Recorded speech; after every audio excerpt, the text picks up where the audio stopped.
Yes, this is now Tarot Lesson number 130. And today it's going to be about the queens of the different suits. Before that,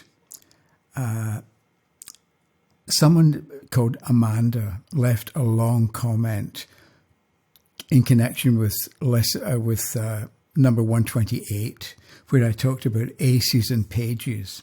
So Amanda left a long comment, and it was too much to reply to on YouTube. So she talks about potential and the form that the page takes to bring forth or to help develop the potential of the ace of the different suits. She also talked about Saturn. Oh, okay, Saturn, because I mentioned Saturn and the page is number 8.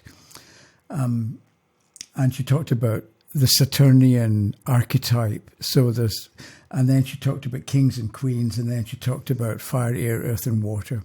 So what I did was, if you go to thetarot.ca, on the front page, scroll down a little bit below the sign up form for the newsletter, there's a button that says the 5th of March and click here. So if you click on that button, you'll get a long article that I wrote, and you can save it. It's a PDF, and I deal with a lot of information about Saturnian archetypes, whatever that might be, about discipline, about fire, air, earth, and water, and so on. So, Amanda, if you're watching, your answer is there. But for anyone else, by all means, go and take a look. And you can download it and keep it. And ideally, it will be of use to you. So today, I've got my notes. So one thing about the Queen. So I've got 4 queens here. Queen of Swords, Pentacles, Batons, and Cups.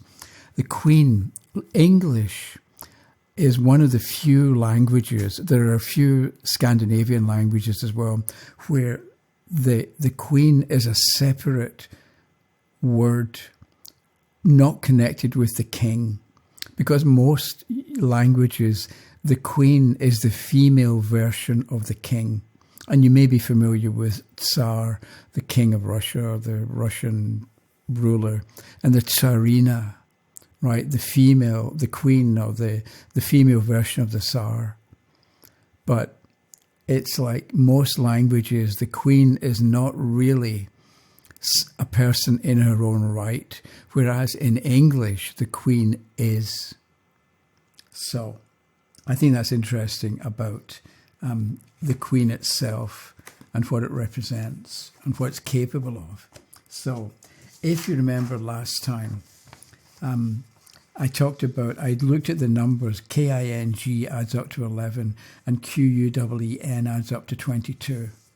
So the queen is twice the king, which can mean that the queen is capable of more than the king, or the queen is decisive because she's in charge, but she's also sensitive. Whereas the king is just sort of, it's the difference between masculine and feminine. So the masculine goes out and makes things happen. The queen, or the feminine, responds to circumstances. So the queen will look around and see what's going on, then make a decision. Whereas the king doesn't really bother looking around. The king just goes out and does what he wants to do. Remembering that the king and queen doesn't have to be men and women. It has to do maybe with the role that you're meant to play, because the card is going to come up as an answer to a question. So if the answer to the question is the king of something, then just go out and make it happen. Whereas if the answer is the queen, take a look around first, get the lie of the land, so to speak, then figure out what the best thing is to do and then do it.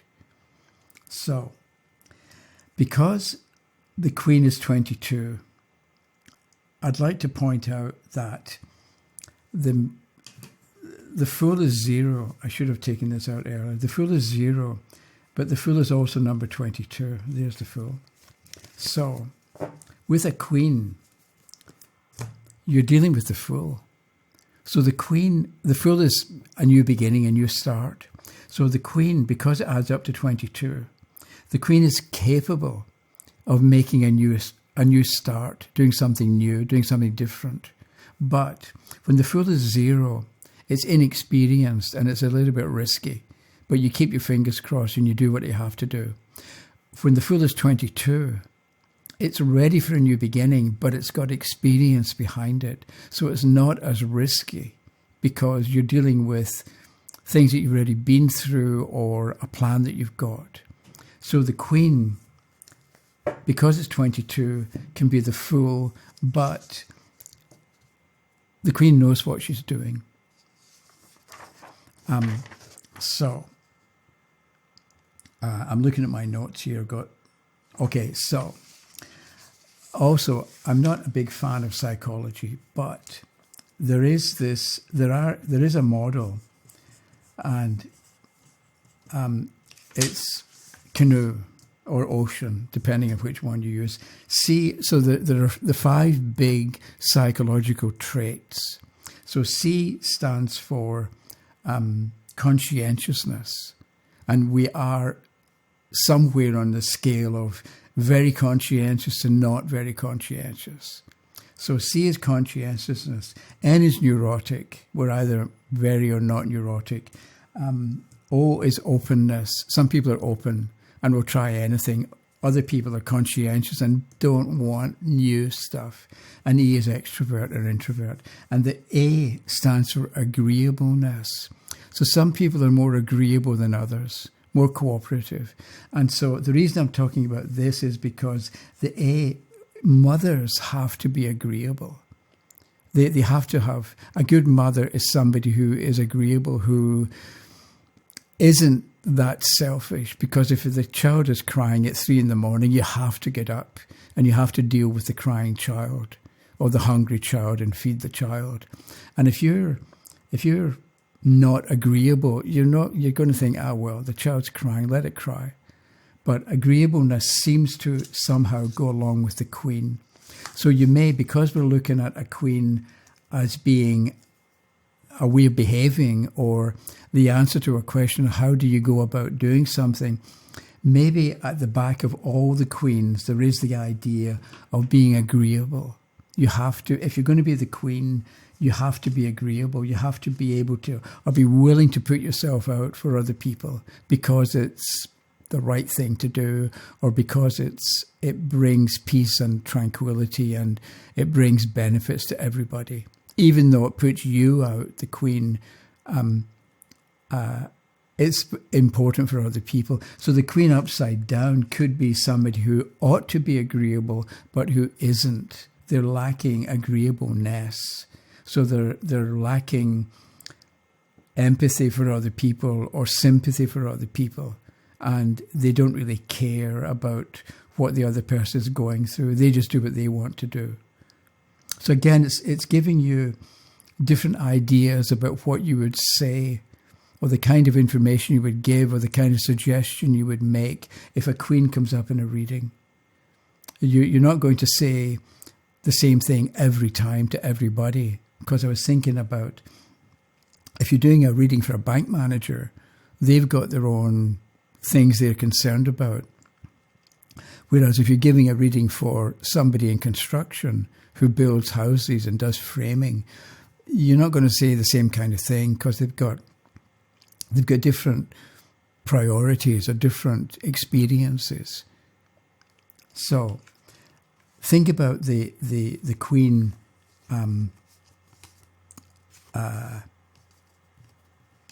Okay.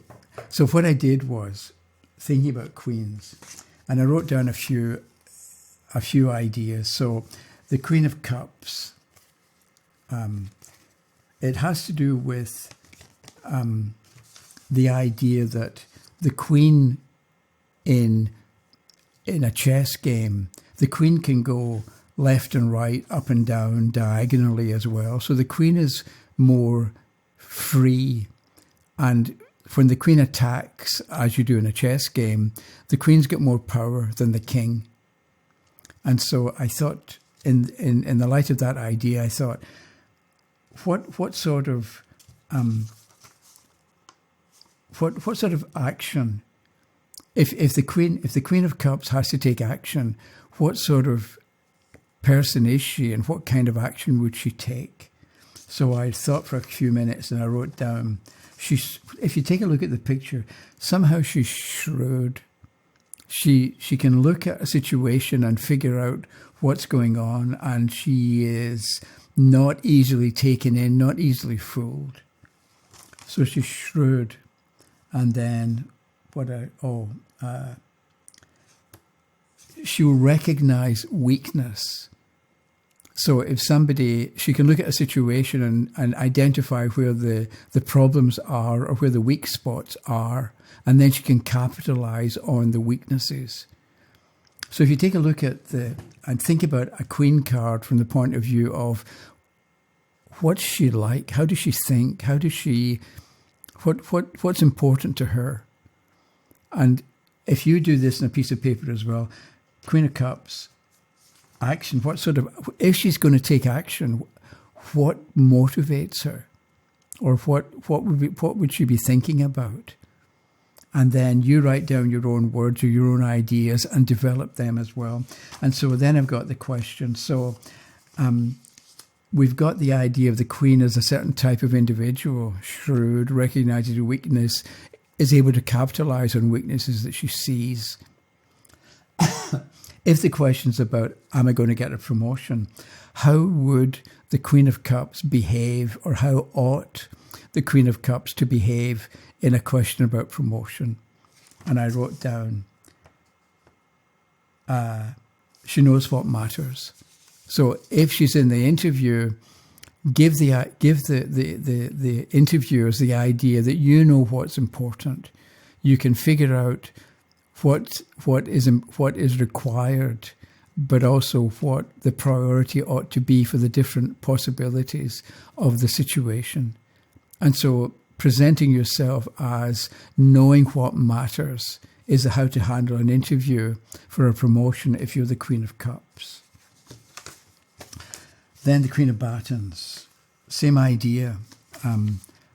If the Queen of Batons, or somebody represented by the Queen of Batons, has to take action, what's she going to do? And I wrote down direct and hands-on. If you look at the card, somehow she's direct. She's not looking off like the Queen of Cups. She's more, okay, this is what we're going to do, and this is why we're going to do it.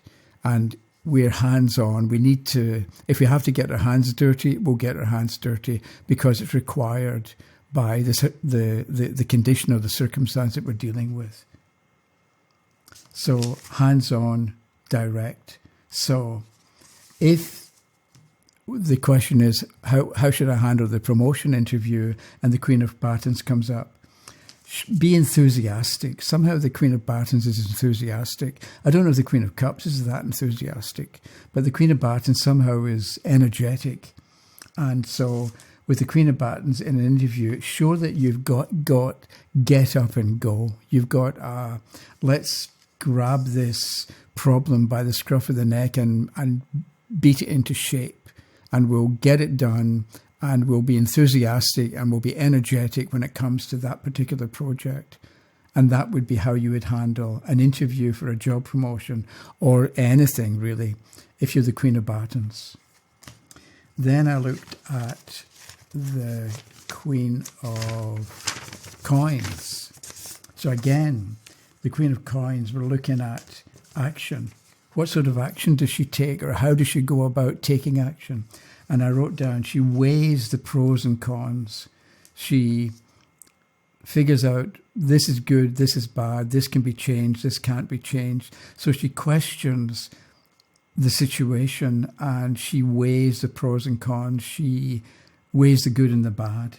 Then once she's figured out what's going on, the different components, then she figures out a plan of action. So the Queen of Pentacles is thoughtful and has a plan once she's had time to think it through. So maybe with the Queen of Pentacles, you need time. So don't expect the Queen of Pentacles to be immediately responsive. The Queen of Batons, yes. She can, okay, this is about our problem. What do we do? The Queen of Batons, I can imagine coming out with an immediate answer. The same problem for the Queen of Pentacles. What should we do? I can't give you an immediate answer. And with the Queen of Cups, what's in it for me? Maybe she thinks. So with the Queen of Pentacles, at the interview, what do you do? How do you come across? How do you present yourself in an interview? Present yourself as, what did I write? You're prepared, so that you go to the interview knowing what you're about. You've researched the company, you researched the job, you know what's required, and you can show them that you have the skills or the academic qualifications to be able to do the job, that you're prepared. And you're also sensible. I think somehow practicality goes with this Queen of Pentacles as well. She's sensible, she's knowledgeable, she thinks it through and comes up with a plan that's workable. Whereas the Queen of Batons just does it because it's exciting and interesting. And the Queen of Cups does it because she knows what's in it for her. And last but not least is the Queen of Swords. So again, you take a couple of minutes, you just look at that Queen of Swords.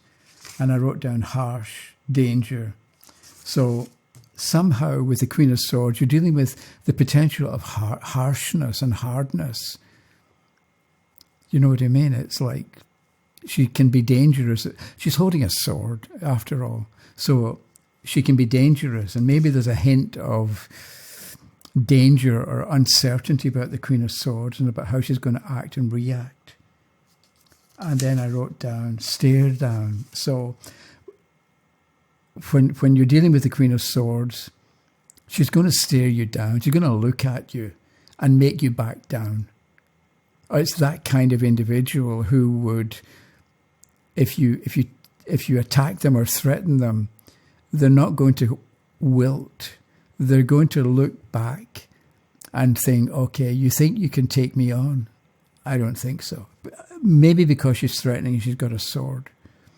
So if the question is about getting a promotion and the Queen of Swords comes up, how do you handle yourself in the interview? And I wrote down, no nonsense.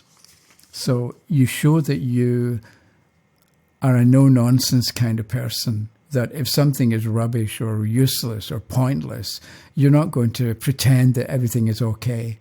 You're going to cut through a sword. You're going to cut through excuses and procrastination and just get to the point, because she's no nonsense. And so depending on the question that you're asking, you take the idea of a no-nonsense approach. And also I've got here, she expects results. The Queen of Swords somehow expects results. Does the Queen of Pentacles or the Queen of Cups expect results? Maybe not as deliberately, as obviously as the Queen of Swords. Does the Queen of Batons expect results? Yes, but not maybe in a practical or realistic kind of a way. And does the Queen of Pentacles expect results? Yes, because she's got a plan. And she knows about cause and effect. And so if you do this, it's going to lead there. So if you don't want to get there, don't do this. So yes, she expects results, but only as a result of the different steps that you go through because of the plan that she's figured out and the steps that she's put in place.